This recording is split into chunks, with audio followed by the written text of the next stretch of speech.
உங்கள் வீடு தேடி வரும் அரசு. உங்களுடன் ஸ்டாலின். திருவள்ளூர் மாவட்டம் பூண்டி மற்றும் அதனை சுற்றியுள்ள பகுதிகளில் கனமழை பெய்தது. இது தொடர்பாக கூடுதல் விவரங்களோடு செய்தியாளர் பிரபு இணைப்பில் இருக்கிறார். பிரபு, வணக்கம். எவ்வளவு நேரமாக கனமழை பெஞ்சது? முழு விவரம். வணக்கம். தென்னிந்திய பகுதிகளில் நிலவும் வளிமண்டல மேலடுக்கு சுழற்சி காரணமாக மேற்கு திசை காற்றின் வேக மாறுபாட்டினால் தமிழகத்தில் வருகிற 23ஆம் தேதி வரை மிதமான மழைக்கு வாய்ப்புள்ளதாக பல்வேறு பகுதிகளில் பரவலாக சென்னை வானிலை ஆய்வு மையம் தெரிவித்தது.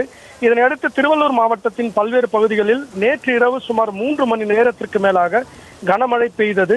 இதனைத் தொடர்ந்து இன்று காலை முதல் மாவட்டத்தின் பல்வேறு பகுதிகளில் மேகமூட்டத்துடன் காணப்பட்ட நிலையில் தற்பொழுது திருவள்ளூர், ஈக்காடு, புல்லரம்பாக்கம், மேல்நலாத்தூர், ஒதிக்காடு, பூண்டி மற்றும் அதனை சுற்று வட்டார பகுதிகளில் சுமார் 2 மணி நேரத்திற்கு மேலாக கனமழையானது பெய்து வருகிறது.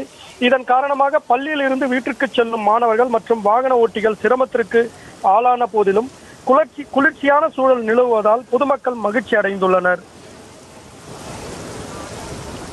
விவரங்களுக்கு நன்றி பிரபு. உங்கள் வீடு தேடி வரும் அரசு. உங்களுடன் ஸ்டாலின்.